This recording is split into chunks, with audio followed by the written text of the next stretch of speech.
Well, first and foremost, very warm welcome to you all. And I'd just like to say what a huge, huge privilege it is to have here with us today His Excellency Mattar Al Tayer. Thank you so much for joining us here today, the Director General and Chairman of the Board of Executive Directors at the Road and Transport Authority.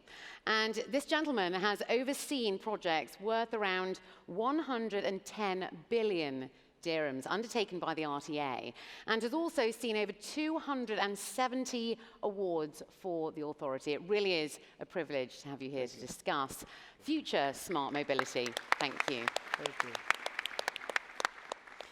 And of course, what an absolute pleasure it is to have with us Lawrence Battle, the chairwoman of the RATP Dev Executive Board.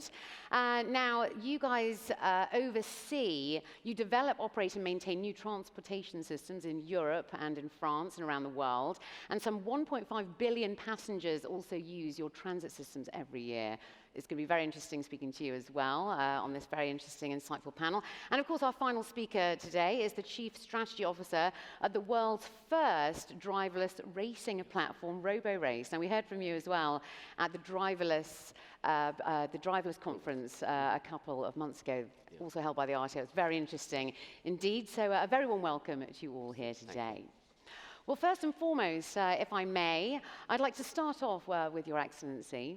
In your opinion, we're here to talk about the future smart mobility, of course, where we're going to explore the economic impact of self-driving autonomous vehicles locally, as well as how Dubai is going to set itself apart to be the leader in transforming the face of mobility. So in your opinion, Your Excellency, what are the new technologies, do you think, that will affect the future of mobility?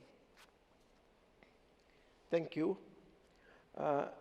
First of all, as everybody knows that nowadays technology is changing rapidly, and it's affecting every sector in life. So when we talk about the transportation, the key technology that are expected to change the face of mobility, I can maybe state four pillars. First of all, the self-driving vehicles, the big data. Information is very important nowadays, and this big data is important as the artificial intelligence. Also, the Internet of Things. It's important that, the Internet of Things always affecting decision, affecting information, affecting communications. In addition, the electrical vehicles, also another pillar. The fourth one is the augmented reality, which also, what I mean is enhancing the images of surrounding objectives by additional digital informations. So we always talk about big data, information, always linked with the whatever decision you will take, which will be affecting the type of mobility. In Dubai, by 2030, Dubai aimed to have 25% of the all trips by self-driving modes. And we expect several benefits from self-driving modes, including we expected that the safety will improve and also the efficiency will improve. In addition, as I said before, that the big data play a big role in achieving self-driving transport and shared mobility. So it's very clear that the big data playing a big role in future mobility. In Dubai, we also launched more than important project which will affect the mobility. One of them is the Enterprise Command and Control Center, and we call it ECCube. The other one is Bus on Demand. In addition, also the e-hailing of taxi. We just signed with Karim the Hala project, which also this is in business, and we have an app. where we reduced the waiting time for taxi from 11.4 minutes to 3.4 minutes. Another thing is the electrical vehicles. We have several initiatives on that. We already bought about 200 Tesla cars, especially for the airport, to serve as a limousine service. Another one is by 2026, 90% of our taxi fleet will be electrical or hybrid. Also, we are now in the process of testing electrical buses. Finally, also the augmented reality will also have an effect on the customer service, and also it will, because why? It will display more information for customers. Some remarkable achievements already, and Yeah. so much to look forward to as well. Yes. Really, really interesting indeed. So, Laurence, that leads me to what is the most fundamental way that you think that public transport is going to be different then by 2030? What do you think? Thank Laura for your question, and I would like first to thank the Dubai International Project Management Forum for offering me this opportunity to share with Your Excellency and with you, Brian, our view on mobility. Your question is very vast, how the public transportation will fundamentally change between now and 2030. Basically, the transportation industry is facing a seismic shift. His Excellency mentioned the third revolution around the data, the artificial intelligence, Internet of Things. And there is also this massive or mass urbanization that will dramatically affect the public transport industry. By 2050, 70% of the population will live in cities, in megacities. We are talking about, I mean, figures are figures, but 40 megacities with 10 million plus inhabitants. In Dubai, I think by 2030, we are expecting 5-point-something million inhabitants versus 3-point-something today. So a major increase also in the population.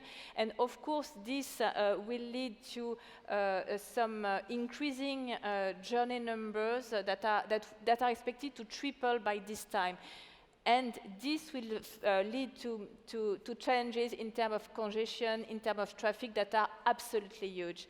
So it's not only a mobility challenge, but it's also an environmental challenge. And this is why I am a strong believer that the share of the public transportation will dramatically increase by 2030. Because of the awareness of all of us that we need to preserve our planet, we need to preserve the planet from the global warming, and public transportation is part of the solution. And also because all of us, we will progressively realize that public transportation is much more efficient than the use of private car. So many cities, like in Dubai, have designed a very ambitious plan to increase the share of public transportation. I think it will be 26% in Dubai by 2030 versus 17 today. Yes, so major increase.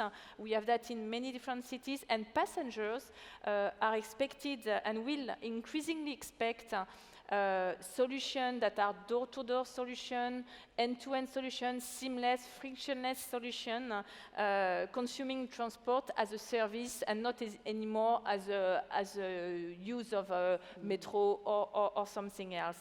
So as for example, in Paris, we have a major project to double the size of the Paris metro by 2030, and we will expect this to have a major impact, and the share of public transportation will increase by 25-30%, so major one.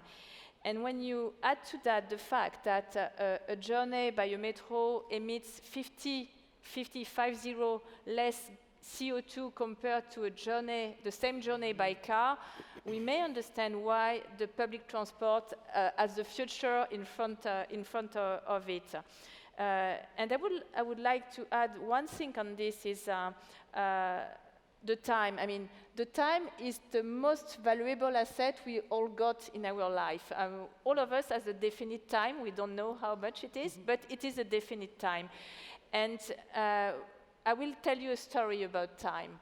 In South Africa, we are the operator of a train linking Johannesburg with Pretoria, which is a very highly congested corridor. And the people who decided to switch from the private car to the train can save up to 40 working days per year. So with public transportation, we give back time to people. So as how I see the public transport in 2030, I see the public transport and shared mobility being increasingly present in our cities because of this climate change awareness, because of this massive urbanization, and because of the third revolution that enable the public transportation operator, the PTA, the private operator, the startup, the driverless operator, to propose global, seamless, frictionless solution that will enhance the passenger experience. I mean, you very much touched on sustainability there, which is actually something we'll move on to a little bit later. But yeah, very interesting points indeed there. Thank you. So moving on now to Bryn, what do you think is going to be the most sort of dominant mode in terms of self-driving transportation in the future, and why? Well, so first of all, I'd like to say thank you to His Excellency for inviting me onto this esteemed panel and in front of this esteemed audience. So it's very interesting to be invited here. RoboRace itself is a media and entertainment business focused on motorsport, fully autonomous motorsport, so the future of motorsport. It actually combines electric and connected technology within that as well.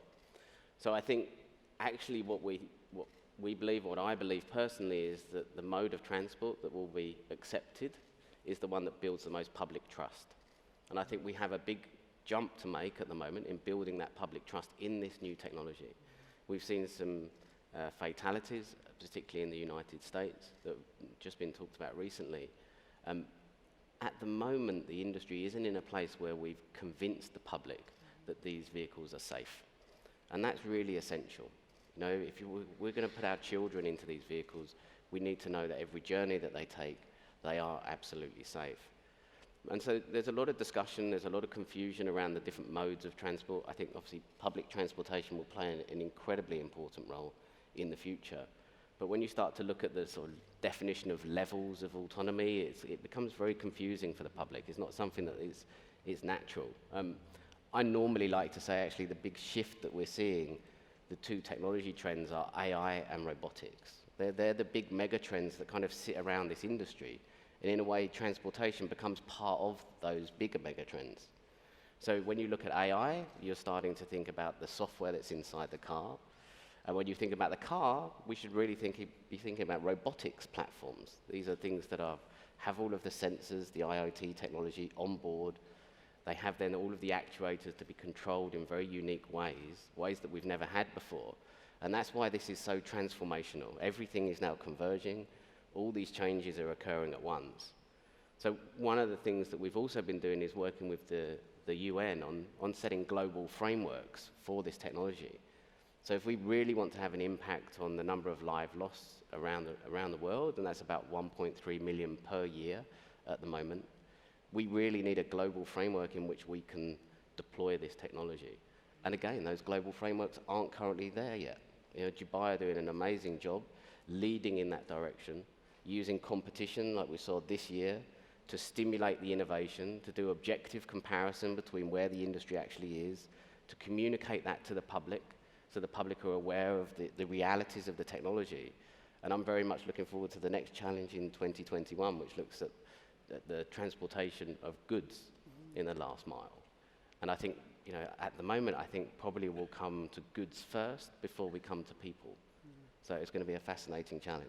So. You've already got the driverless metro here, and you feel incredibly safe. You don't even think twice about it, you know. So that is, you know, one step in the right direction. Of course, I think as it's well, the complexity of the road environment compared to the rail environment that's the challenge. The complexity of driving through a city. It's the next level, isn't it? Your Excellency, so how do you plan a transportation network for 2030 or 2040 when there are so many different elements of change and uncertainty? Yes. When you talk about future planning, you must talk about the transportation model and also the traffic model. Now, since we are talking about transportation model, in 20 years, in the coming 20 years, there will be a lot of changes. And so many new business models will come into. In addition, also, they will be also talking about the evolving transportation technology and how it will be adopted and the rate of adoption. It is different in different countries. So you have to have your own transportation model. Whatever goes on in that that transportation model, it will come out. If those figures are accurate, in other words, when you talk about, for example, population, you have to put in the right populations. There is no point in putting wrong numbers, then you will get wrong result. And then, especially when you design infrastructures, when you talk about integrations of different modes, all this will be affected by whatever model you will because there will be big decision will be taken on the output of this transportation model. In addition, also the population, as I said, play a big role. The customer service also play a big role in this. Now, the combination of all this will give you how accurate is the result which you expect to plan for 20 years. In addition, in Dubai, for example, we have a 2030 plan, and we have the vision for 2071.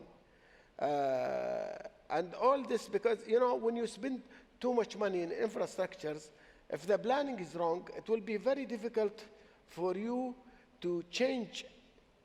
You need a lot of money to reconstruct all the infrastructure which you're going to implement in the coming years. Another thing, what we have done in Dubai, we have done something special. The government have decided, actually, they established 13 future councils. And I chair the Transportation Council, in which around 15 international representatives in that council. And by the way, Ms. Patel is a member in this council. And actually, this year we met 4 times. It's important, the communication worldwide is very important, and we need the experience of different countries. As a matter of fact, the big decision will be taken. Of course, we make a recommendation to the government in this sector. And imagine you have 15 council working in different fields. Wow. So all those 15 council will be given, will give the government about future recommendations. And at the end of the day, we will have a very clear vision for the future for Dubai. And as you know, Dubai is always, the planning is very flexible. And we have to have a flexible planning. Why? Because Dubai, you know, there is around 200 nationality living in Dubai. And we always, as Sheikh Muhammad instructed, he wanted Dubai to be #1 in everything. And it is a very, very challenging task. Even when you plan, when you do work, it's not, to be in the top is not easy. And even to continue being in the top is not easy. So you have to have the expertise and the experience of others in order to be adopted in Dubai. And that's the ultimate challenge, is to stay Yes. #1 as well, as you Yes, said, yeah, of course, yeah. yeah. Who am I on to next? Bryn. How will the transportation business models change, do you think, with the introduction of self-driving modes then, do you think? How the business model is going to change? I think His Excellency touched on it earlier. Actually, the biggest shift is we're moving to a data-driven economy. So everything's becoming about data, not just the miles that are driven, but the megabytes of data that we're acquiring. So when you start to look at that, the economy itself, it revolves around drivers, it revolves around vehicles, and it revolves around mobility services. That hasn't changed. What has changed is that the drivers are now becoming digital, they're becoming software, they're becoming artificial intelligence. The vehicles themselves are becoming robotic, so they're moving away from the passive vehicles that we had 100 years ago. And mobility services now are becoming data-driven. We all use our apps on our phone in order to request these services. And it's the combination of all of that data that's really going to define the business models of the future. And the power balance is beginning to shift. You know, mobility services didn't exist maybe 5 years ago, 10 years ago. It was all about the manufacturers selling cars. And then the drivers were not so important either because they're the consumers, they're the car buyers. This market is going to be incredibly different, where you have companies like Waymo and Aurora who are selling drivers. That's what they're selling, per mile-based drivers. The software that goes in the car to drive the cars. And you'll have companies like Mercedes selling the cars, and then we'll have public authorities and private offering mobility services. That's the overall landscape that I see. I wonder what the landscape's actually going to look like in 2071, as His Excellency mentioned. You know, that's how far you're projecting into the future, which is really incredible, really incredible. So, Miss Battle, Laurence, what do you think about micro-mobility? Do you think that's going to play quite an essential part in the future as well, with sort of these scooters and electric vehicles that are going around? The answer is definitely yes. The answer is definitely yes, this is a trend that is growing, that will expand in the coming years.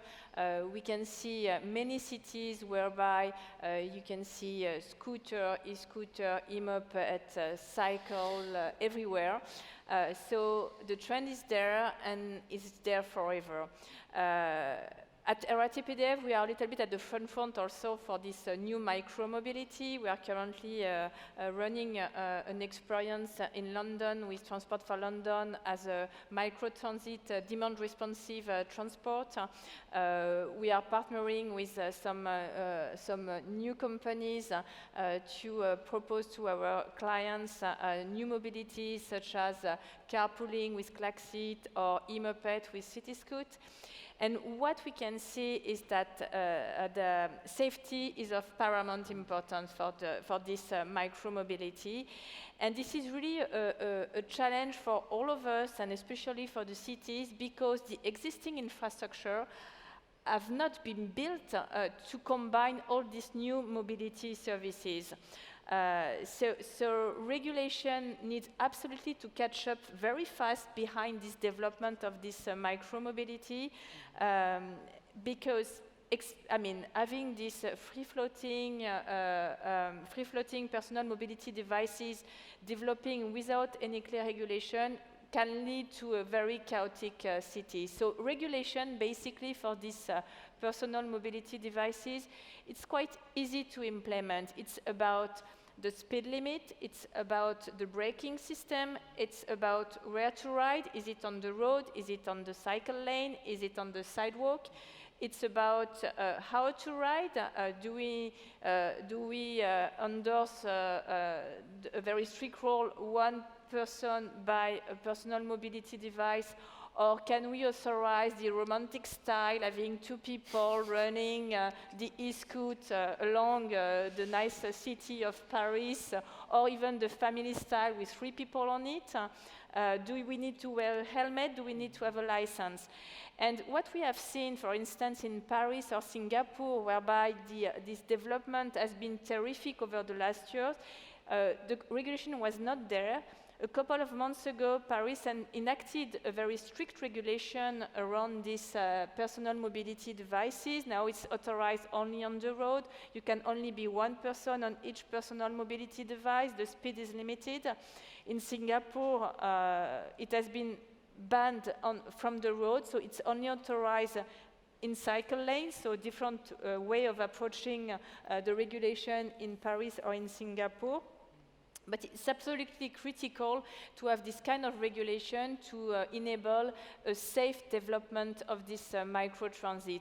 And the second challenge of this is to rethink the infrastructure, and this is really a question that we tackle at this Dubai Future Council, to rethink the infrastructure to enable all this new mobility system to live together in an harmonized way. And it's also a question of space sharing between public transport, cars, cycle, scooters, e-scooters, pedestrian. So there is all this, the city that needs to be rethink or also behind that.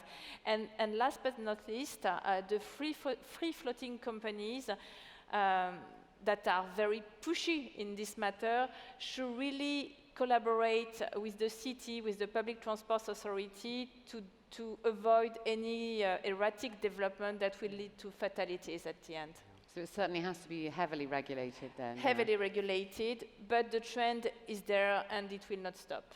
Well, that does actually lead me to Your Excellency. How will city infrastructure change in order to accommodate new transport modes then? What do you think? As everybody knows that by introducing a new, different mode of transport need different requirements. For example, you have to redefine the city spaces and also look at the road infrastructures, because any new mode of transport newly introduced to any city, you need to prepare the right infrastructure for that mode of transport. At the same time also, you have to look at the integration factor. It's very important. For example, now if we have to look at 3 dimensions: the road design, the transportations, and the technology. In the road design, you have to consider also the parking spaces, because it's important that where if it is a drone, where it will park for the reason of safety and security, it's very important. At the same time, also the right of way, because different mode of transports need different thing, especially when you talk about first mile and last mile. You will use different mode of transport. Now scooters in business. Now the regulations, the rules needs also to be changed.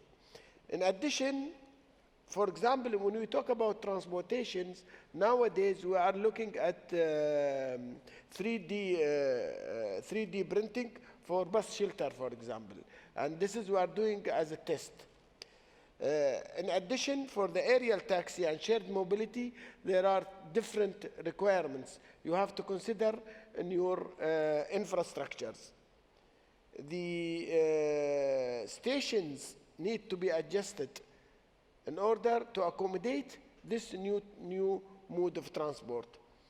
For technology, we have already started the ITS 2020. We are building in Al Barsha. By April, I think it will be open. It's a very big project, which I think will coordinate and operate and communicate all the traffic signals. Around 65 of traffic signals in Dubai will be operated from this center. This will help also, will help for integration and will help for to ease the traffic and to control the traffic and to control also the different mode of transport. In addition, we are providing electrical charging solutions. We are testing wireless system in this. At the same time, you know, we are doing trials, and in the coming years, I'm sure you will see the different mode of transport. We will see different mode of transport operating in Dubai. It is not easy. The good thing about Dubai is we have wide corridors, and we are doing, every 5 years, we are doing 2 things. We are doing the transportation model, and we are doing also at the same time the traffic model in parallel. And we are yearly reviewing all those figures and reviewing our planning, and we have a very flexible planning in terms of regulations. By the way, somebody was last week from the government talking about sending me an official letter talking about scooters, and he want to do new regulation. I told him you don't need the new regulations, because in our traffic law it says whatever move in the road corridor, it's controlled by traffic law. So some of the laws are already there. All what you need, you need an operational manual, and also you have to allocate those mode of transport. You have to make the space, the required space for them to move. So you cannot just move scooters, use scooters everywhere. For example, you cannot use them on the highway. They are different speed than the speed on the highway. Maybe it can be used for internal roads, but where in internal roads where you have wide roads, slow speed, the maximum speed maybe for scooter is 30 kilometers per hour. So it is not easy, but this can be used for the first mile and last mile. For example, with the metro, where you have stations, some businessman talked to me just last week about he canceled his transportation company, and he replaced it with scooters and cycling, and he said it's cheaper for me, and actually they're living in Algoz area here beside the metro station. I said, I don't need buses anymore. So he actually saved a lot of money by giving his employee some allowance, transportation allowance, and he bought for them cycle and scooters, and he said it's working very well for me, and I saved a lot of money. Yeah, that was a really hot topic, wasn't it, at the last forum about the first and last mile and sustainability and convenience. And you really do see these types of modes of transport really becoming a lot more popular. So it's so nice to see that it really is sort of catching on as well. And great to hear that. Definitely. So let's talk about the future of mobility being more sustainable as well. Do you think mobility is going to be a lot more sustainable in the future? Yeah, most definitely. And I think as we're moving towards electrification of the vehicle fleet, I think that will help. I think there'll be a mixed fuel economy in the future as well. So I think we'll still see lots of hybrid vehicles. We'll see hydrogen coming up. I know that's being worked on here in Dubai as well. But I think sustainability is actually much broader. So the pin that I'm actually wearing is the United Nations Sustainable Development Goals. There's kind of 17 of those, of which I think 3 really resonate with me. One is about health and well-being. That's goal number 3. And within there's a target to have achieved reduction of 50% of fatalities by 2020. That was set in around 2015. We've missed that target. We've missed that target massively. So it's now going to be reset. My expectation is that it will be reset to 50% by 2030, will be the new target globally. But within there, you also have sustainable cities, which is really about accessibility to these new modes of transport, you know, particularly for disabled people as well. You know, they need to be included in that. But it needs to be economically accessible to everybody. Otherwise, you'll have a population that can't access transport, and therefore they can't access the jobs that they need to. So that's really important. And then goal number 10 is also really interesting to me, because that's about equality. And when you look at where those 1.3 million deaths around the world are occurring, it's in low and middle income countries. And so finding technology that we can actually deploy in those countries is incredibly important. And that's actually where the market for vehicles is going to be growing. But it's actually where the safety levels of those vehicles is probably the lowest, because of the cost of the vehicles that are being sold. So if we really want to, as a mobility industry, target that 1.3 million lives that are lost, we need to think about global deployment of this technology. Very interesting, and something that must be put at the forefront, definitely. So what do you think, Laurence, the role of private operators are going to play in the future of mobility then as well? Well, as a chairwoman of one of the leading private operator, I can only say that the role will be very strong. No, I think the future of mobility depends on the global ecosystem, and all actors have a very strong role to play in this under a coordinated framework to provide smooth, reliable, qualitative mobility solution. And of course, the coordination lies into the public sector, and I think His Excellency made a very strong demonstration about how important a strong PTA is, and a PTA that covers the full scope, I mean, the road, the infrastructure, and the transportation, and this is very, very much important with all this new mobility solution. This is the same in Singapore with the LTA, same kind of spirit. And on the opposite, if some of you knows Manila, whereby the planification, urban planification, the transportation planification is very weak and absolutely not linked with the city development, the city is just a nightmare for the citizen. Going back to the private sector, of course, the private sector has a pivotal role to play in the future of mobility. At RATP Group, we are investing a lot in research, in development, in innovation for new mobility solution, for sustainable mobility, and I will give you some illustration around that. We committed ourselves to have by 2025 100% of our bus fleet in Paris. We are talking about 5,000 buses, completely zero emission buses. It means that by 2025 we will have reduced our gas emission by 50% compared to 2016, which is a huge impact for all of us and for the health of all of us. We were talking about autonomous vehicle. Of course, in the public transportation, the first and most efficient autonomous solution is the driverless metro. This is the mass transit one, and it is very much efficient. But we are also working on other kind of driverless mobility. With our partner Alstom, we are running experiences around driverless tramway.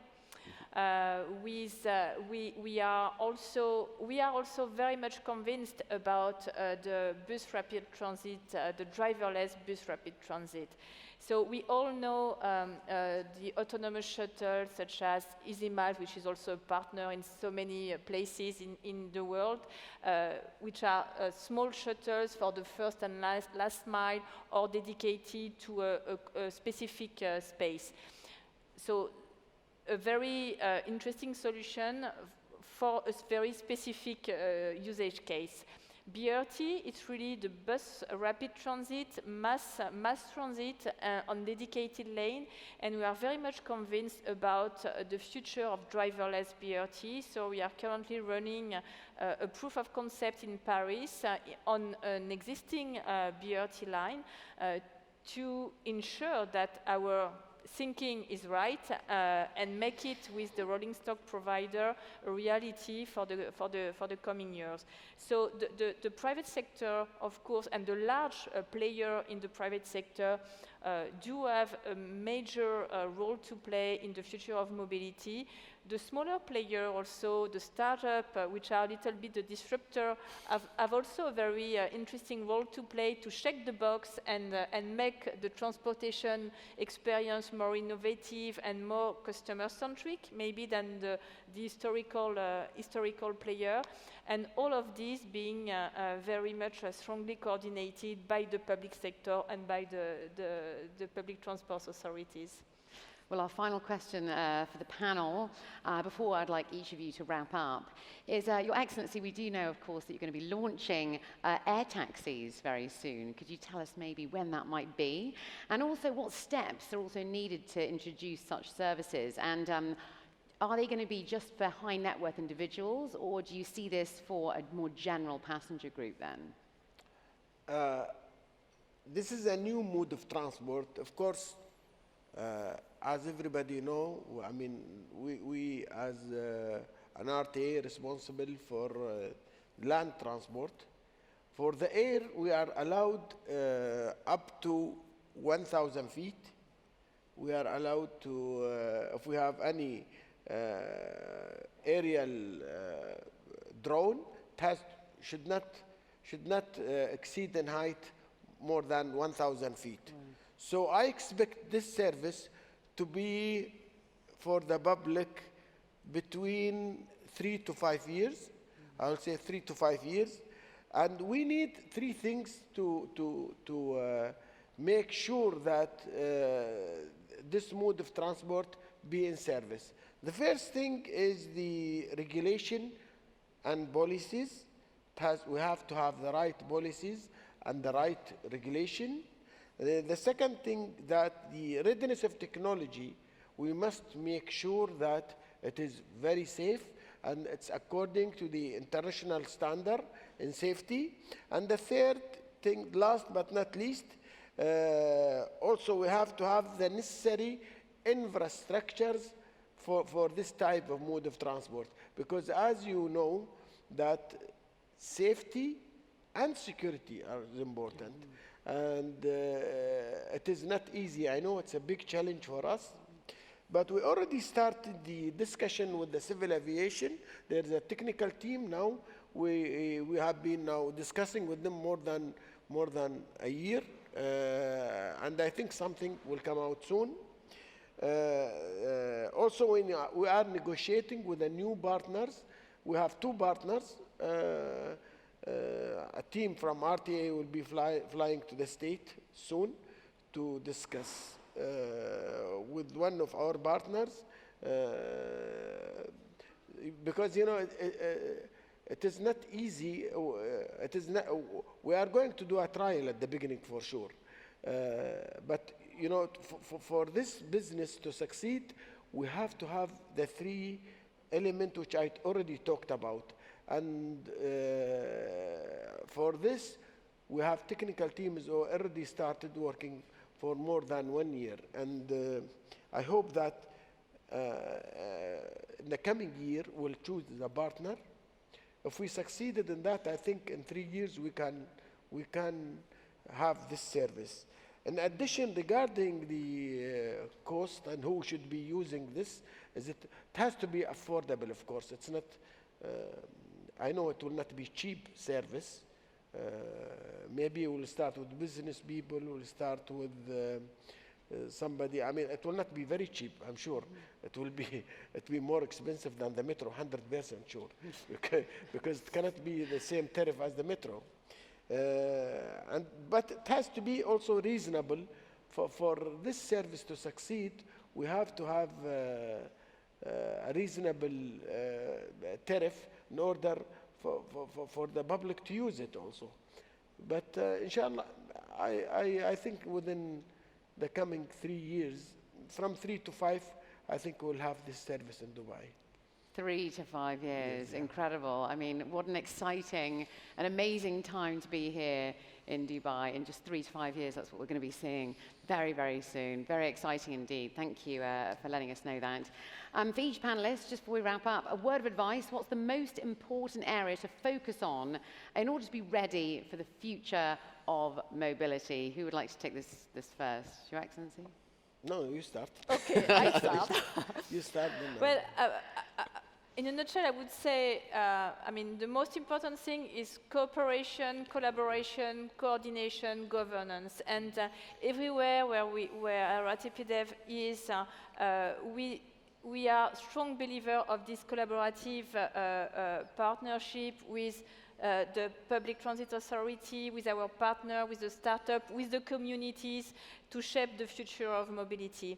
And maybe I would like to add to this innovation and people centricity, because at the end of the day, public transportation is not just about system, data, platforms, etc., etc. It's about people, it's about their quality of life, it's about their happiness in an inclusive and welcoming environment. And I think Dubai is at the forefront for this. Yes, Yeah, I'll talk last. Bryn. Oh, so I think for me, collaboration is key. What I've found in the last year is that the level of progress at the international level needs to accelerate. We're still running on a convention on road traffic, which was written in 1968. That's before we landed on the moon. And I think it's now time to sort of relook at that and to sort of lay that out for the next 30 years of mobility and make sure that we have that right for this AI and robotics future, because that lays the foundation for an international market where this technology can be deployed and used and regulated correctly. It's really essential for me that we have this international framework in place. So that would be my call. And the RTA are doing a great job on leading on some of that as well. So. Your Excellency. I will, I know time is finished, but I will say the magic word is safety. Yeah. Because in transportations, one accident is enough to stop a service. Yeah. One accident, big accident. I mean, if it's a fatal accident, then it's a disaster. So I will say safety, and then I will start with the accreditations and certifications. Yeah. I mean, if the international bodies of safety they don't accredit the service, we should not have it. That's number one. Number two, I don't know why if for every subject I'm saying three things, this three magic things. And the second thing is the infrastructure. You have to have the right infrastructures for any new mode of transport to succeed. You have to have the right infrastructures. And the right infrastructure in terms of location, in terms of safety and others. Last but not least, the regulation and the legislations. It has to be very clear legislation. And why I'm saying this? Because without regulation, without a system, without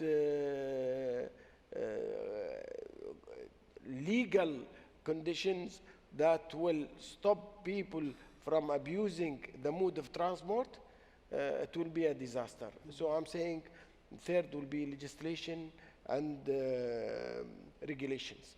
Thank you so much. Well, sadly, our time is up. I can't tell you what an incredibly insightful and really excellent discussion that was. Thank you so much to Your Excellency, especially to Lawrence, to Bryn. Ladies and gentlemen, let's hear it for our panel there. Thank you so much for joining us today.